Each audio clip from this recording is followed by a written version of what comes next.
Om Swastiastu, Om Awigenam Astu Namo Sidam, Om Sidirastu Tat Astu Swaha, Om Anubhadra Kratau Yantu Wiswata.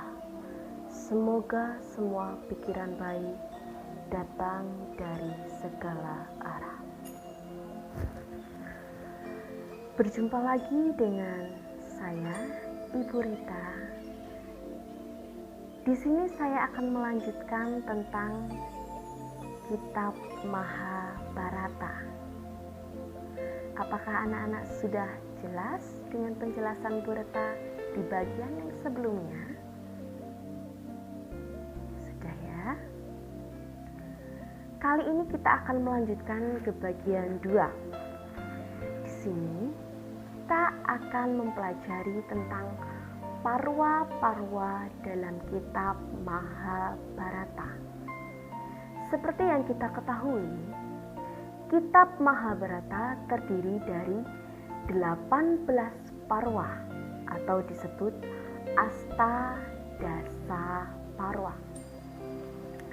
Secara singkat, Mahabharata menceritakan tentang kisah konflik antara Pandawa dan Kurawa. Kisah konflik mengenai apa? Yaitu konflik mengenai sengketa hak pemerintahan tanah Astinapura. Puncak dalam cerita ini adalah Perang Bharatayuddha atau Perang Saudara antara Pandawa dan Kurawa yang dilambangkan Dharma melawan Adharma, Bhumi dan Kurukshetra. Dan pertempuran berlangsung sangat lama karena kita ketahui dua belah pihak sama-sama sangatlah kuat. Dan peperangan ini terjadi selama 18 hari. Kitab Mahabharata merupakan salah satu itihasa yang sangat terkenal.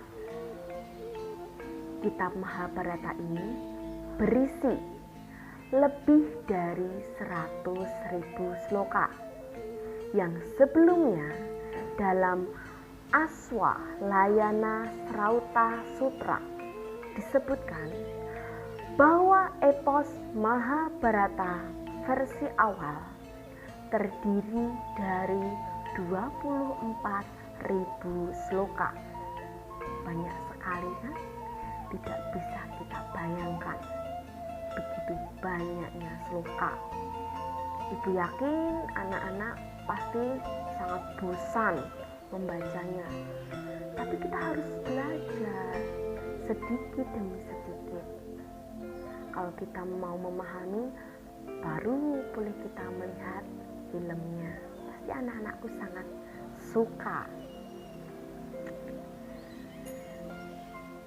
Kali ini kita akan membahas tentang parwa dalam Mahabharata. Kita mulai dari yang pertama, yaitu Adi Parwa. Bisa dikatakan buku pengantar. Di dalam Adi Parwa ini memuat asal-usul dan sejarah keturunan keluarga Kurawa dan Pandawa, kelahiran, watak, dan sifat Dhritarashtra dan Pandu, juga anak-anak mereka. Di dalam Adi Parwa ini juga berisi tentang timbulnya permusuhan dan pertentangan di antara dua saudara sepupu, yaitu Kurawa yang berjumlah 100 dan Pandawa yang berjumlah 5. Di dalam Adi Parwa juga disebutkan tentang berhasilnya Pandawa memenangkan Dewi Drupadi, putri kerajaan Pancala dalam suatu sayembara. Bagian yang kedua adalah Sabha Parwa. atau buku persidangan. Di dalam Sabaparwa melukiskan persidangan antara dua putra mahkota, Kurawa dan Pandawa. Dan di dalam Sabaparwa berisi tentang kalahnya Yudhistira dalam permainan dadu dan pembuangan Pandawa ke hutan. Kita masuk ke bagian yang ketiga, yaitu Wanaparwa atau buku pengembaraan di hutan. Di dalam Wanaparwa menceritakan kehidupan Pandawa dalam pengembaraan di hutan Kamyaka.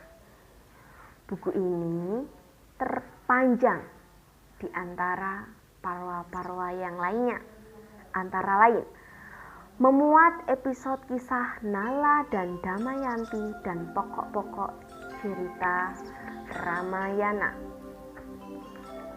Masuk di bagian keempat, yaitu Wirataparwa atau buku Pandawa di negeri Wirata. Di dalam Wirataparwa mengisahkan kehidupan Pandawa dalam penyamaran selama setahun di negeri Wirata, yaitu pada tahun ke-13 masa pembuangan Pandawa. Bagian yang kelima adalah Udyogaparwa atau buku usaha dan persiapan. Di dalam Udyogaparwa memuat usaha dan persiapan Kurawa dan Pandawa untuk menghadapi perang besar di padang Kurusetra. Bagian yang keenam adalah Bhismaparwa, yaitu buku Mahasenapati Bhisma, Bhisma yang agung. Di dalam Bhismaparwa menggambarkan bagaimana bala tentara Kurawa di bawah pimpinan Mahasenapati Bhisma bertempur melawan musuh-musuh mereka. Bagian yang ketujuh adalah Dronaparwa atau buku Mahasenapati Drona, menceritakan berbagai pertempuran, strategi, dan taktik yang digunakan oleh bala tentara Kurawa di bawah pimpinan Mahasenapati Drona atau ayah dari Aswatama untuk melawan bala tentara Pandawa. Kita masuk ke bagian 8, yaitu Karnaparwa atau buku Mahasenapati Karna, menceritakan peperangan di medan Kurusetra ketika Karna menjadi Mahasenapati sampai gugurnya Karna di tangan adiknya sendiri, yaitu Arjuna. Bagian yang ke-9 adalah Salyaparwa atau buku Mahasenapati Salya, menceritakan bagaimana Salya sebagai Mahasenapati bala tentara Kurawa yang terakhir memimpin pertempuran, dan bagaimana Duryodhana terluka berat diserang musuhnya, dan kemudian Duryodhana gugur dalam medan peperangan. Bagian 11 yaitu Setriparwa atau buku janda. Di dalam Setriparwa menceritakan tentang banyaknya janda dari kedua belah pihak yang bersama dengan Dewi Gandari, permaisuri Raja Destarasta, berduka cita karena kematian suami-suami mereka di medan peperangan. Bagian ke-12 yaitu Santi Parwa atau buku kedamaian jiwa, Santi Damai. Berisi ajaran-ajaran Bhisma kepada Yudhistira mengenai moral dan tugas kewajiban seorang raja dengan maksud untuk memberi ketenangan jiwa kepada kesatria itu dalam menghadapi kemusnahan bangsanya. Bagian ke-13 yaitu Anusasana Parwa atau buku ajaran. Berisi lanjutan ajaran dan nasihat Bhisma kepada Yudhistira dan berpulangnya Bhisma ke surga Luka. Di sini Bhisma telah gugur. Bagian ke-14 adalah Aswamedika Parwa, yaitu buku Aswameda. Menggambarkan jalannya upacara Aswameda dan bagaimana Yudhistira dianugerahi gelar Maharaja Diraja.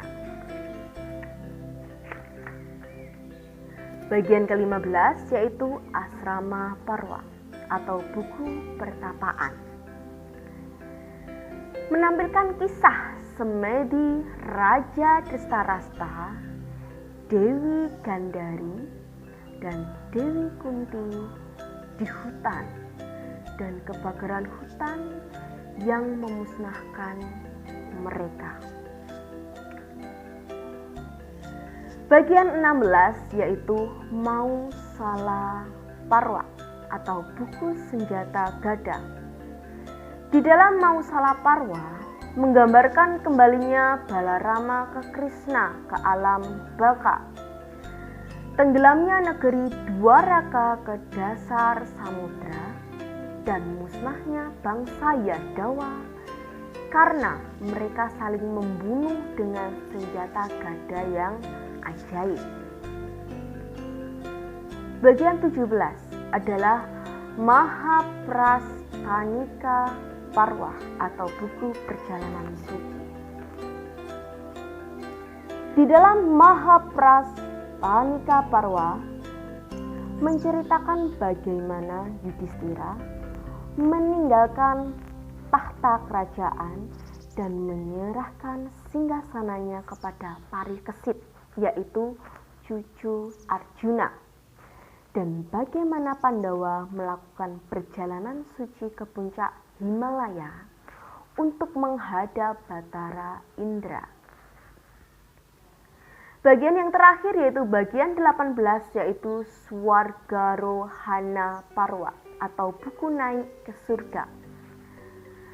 Menceritakan bagaimana Yudhistira, Bima, Arjuna, Nakula, Sadewa, dan Drupadi sampai di pintu gerbang surga, dan bagaimana ujian serta cobaan terakhir harus dihadapi Yudhistira sebelum memasuki surga. Di atas tadi adalah penjelasan tentang bagian-bagian parwa dari Mahabharata.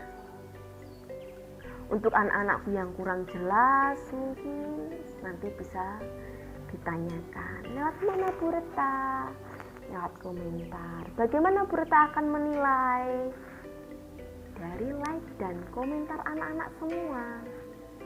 Di situ berarti menunjukkan anak-anakku sudah melihat video pembelajaran jarak jauh dari Ibu Reta.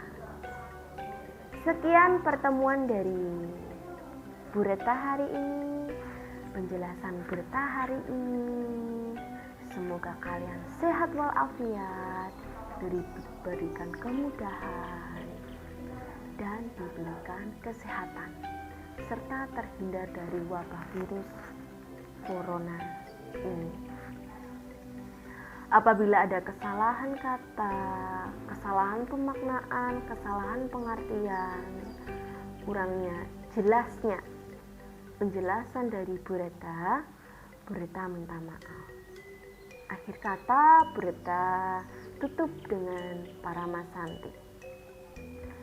Semoga damai di hati, damai di dunia, dan damai selama-lamanya. Om Santi Santi Santi Om.